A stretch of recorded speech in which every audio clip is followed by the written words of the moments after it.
This is Hannibal here with a UFO news update. There has been a ridiculous amount of UFO news in the past couple of weeks. I think even though 2024 has been overall underwhelming as far as everyone's 2023 expectations, there's been more information out than ever, and then both the Senate and Congress here in the United States are more interested than ever. But let me just talk about a few things.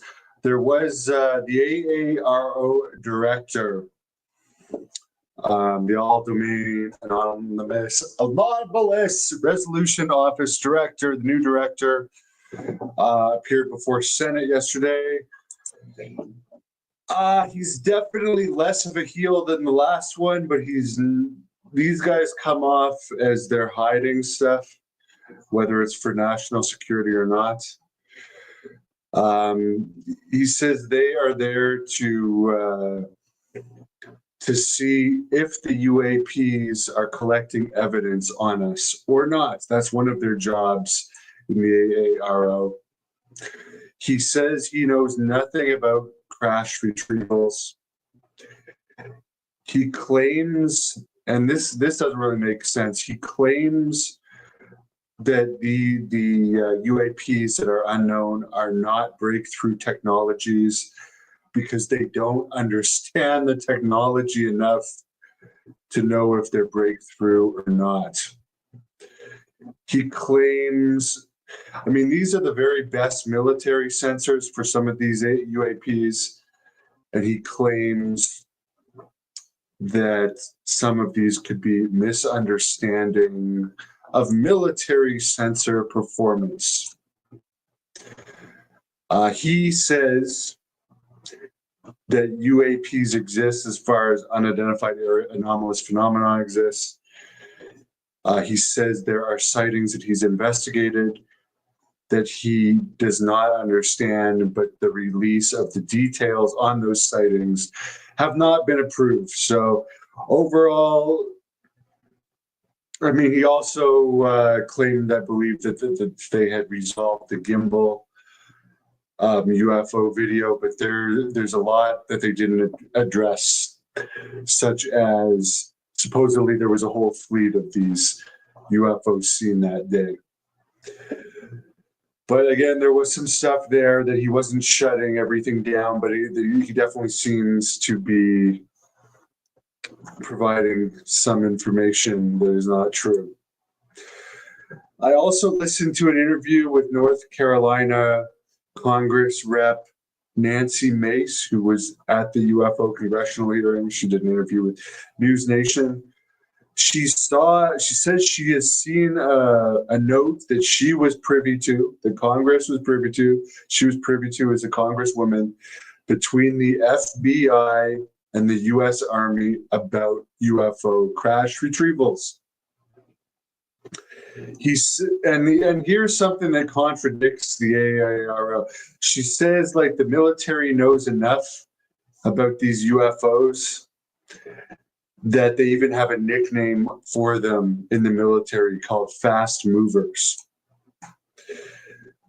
She says the AARO reports are contradicting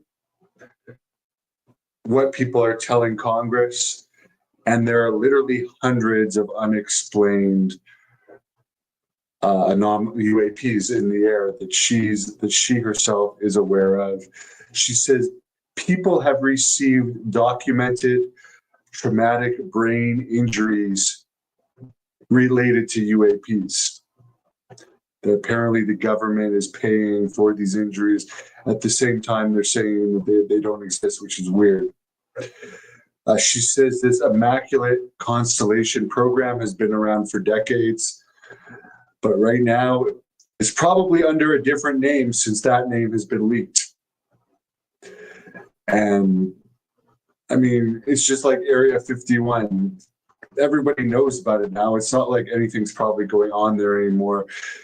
David Grush, who was talking about a lot of information, outing a lot of people that he was legally able to out, He still hasn't been able to get into a skiff.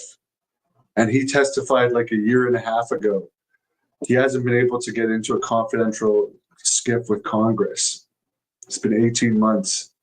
So apparently it's hard for a lot of these answers for Congress was, well, I can't say this publicly, but I can say it in a skiff, which is like a locked, very secure area. But they're having problems getting these people into skiffs. To talk about it, like Lou Elizondo in his Congress testimony also said a lot of stuff he could say in a skiff. Well, they still haven't got David Grush in a skiff, and it's been 18 months. So how much of his information is fresh or not? I also interviewed to a recent interview with George Knapp, and I do have Netflix now. I am going to watch these 6 UFO episodes on Netflix. Logan Paul, wrestler, boxer, influencer, watched them, and he spoke very highly of them. He is interested in all this stuff.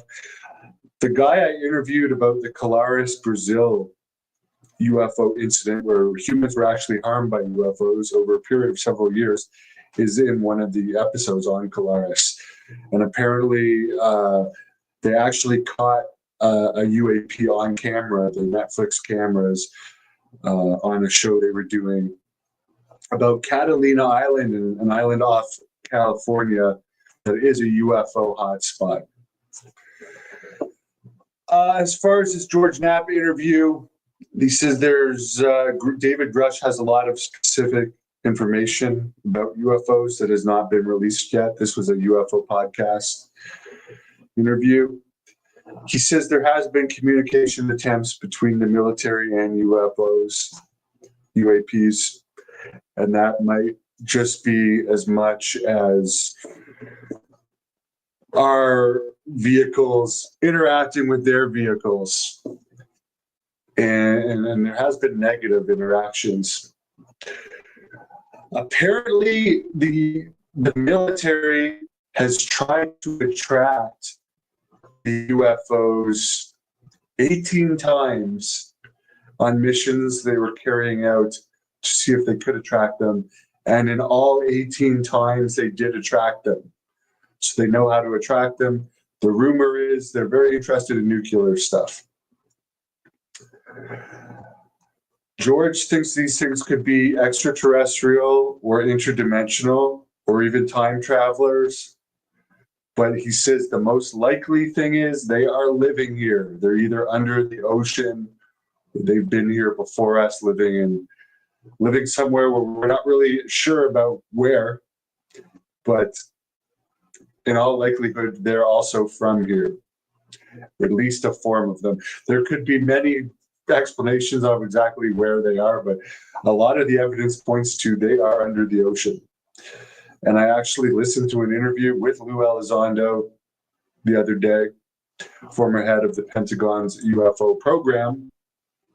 Hello, Cow Palace Dave. There's a place I want to wrestle. He said that there was an underwater UFO the size of the Empire State Building witnessed by a nuclear sub, an American nuclear sub that's about 500 feet long. And they had to go around this thing. And it was absolutely huge. A lot of our oceans have not been monitored well, but I truly believe the military knows more than they're letting on about what's going on under the oceans. Someone says they're all military. If they're opposing military, that's very bad. That's extremely bad. And if there's test ranges to test this stuff. But if it's Russia, we're all in a hell of a lot of trouble because they are the enemy. And if they've eclipsed our technology that much and they're having these occurrences, if it's Chinese, that's probably a worse answer that we'd want than extraterrestrial.